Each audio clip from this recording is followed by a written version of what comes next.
My name's Shan, I'm Chinese Australian, and I'm proudly queer. In this video, I'll be answering 10 questions around my understanding of gender as part of the Gender Tag project. For those that haven't heard of this is a project by Ashely Wylde, awesome name, with the purpose of studying conversation around how we as individuals understand and experience gender. So thank you so much to Ashely Wylde for starting this project. It's amazing. Alright, let's go. Question 1. How do you self-identify your gender and what does that definition mean to you? I'm non-binary and I'm quite fluid with my gender. What this means to me is I don't exclusively identify with the roles, behavior and expressions given and seen typically in males in society. Equally, I don't identify with the roles, behavior and expressions given and typically seen in females in society. For me is I allow the expression of both the masculine and feminine to exist within me and surface into my consciousness. Question 2. What pronouns honor you? I don't feel any of the pronouns honor me. I mean, she and her doesn't feel right and neither does, him or his. I'm really left with is really they and them, right? So what really honors me is actually referring to me by my name. 3. Describe the style of clothing that you most often wear. Here are a few still shots of me. So I like jumpers, shirts and pants. I would describe my style as gentle or soft masculinity. Feeling balanced and comfortable is super important. Moving on to the next question. 4. Talk about your choices with body hair. How do you style your hair? Do you have facial hair? What do you choose to shave or choose not to shave? So I usually have my hair in a bun, like this. It's pretty wild if it's down.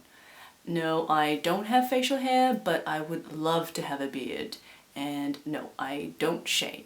I'm Asian, I'm smooth like a dolphin.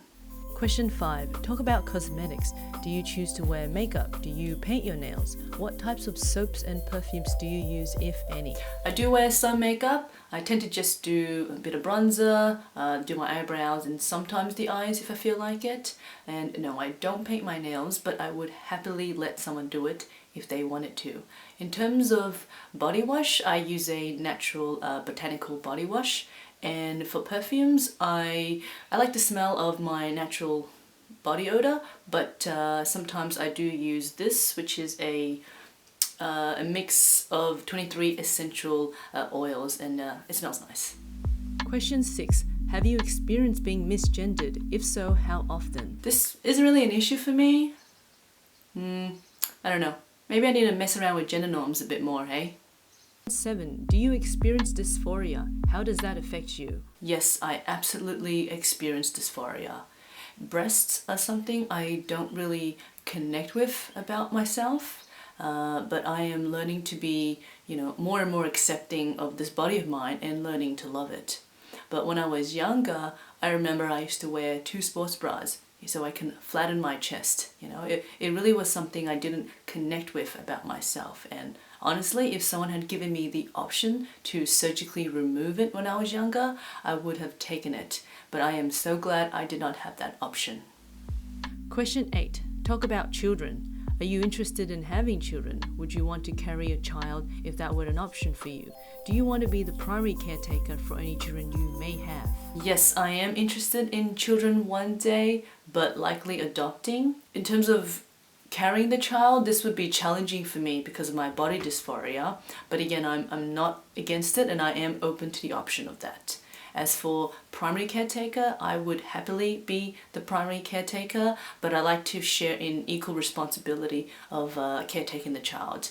Of course, if my partner couldn't do it, or if I happen to be a single parent, then I'm definitely okay to be a primary caretaker. Question 9. Talk about money. Is it important to you to provide for a family financially if you choose to have one? Is it important to you that you earn more than any partner you may have? Do you prefer to pay for things like dates?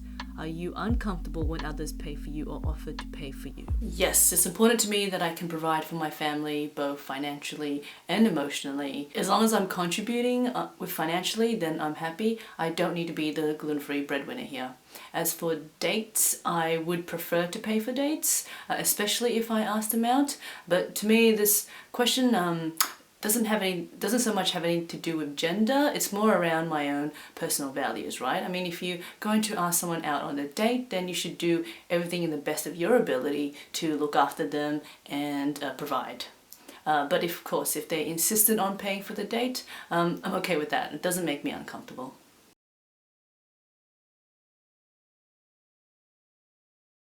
Gender is something that has caused me a lot of pain for most of my life, because what I was told about who I am did not match how I felt. And instead of listening to my inner world, I trusted what I heard from the outer world. I've now come to realize that my feelings is where truth resides. Gender expression in all its forms is beautiful, and gender should be allowed to be diverse. I mean, if we look at nature, there is so much diversity that exists, and it's because of this diversity that nature can thrive. Somewhere along the lines, we forgot that we are part of nature.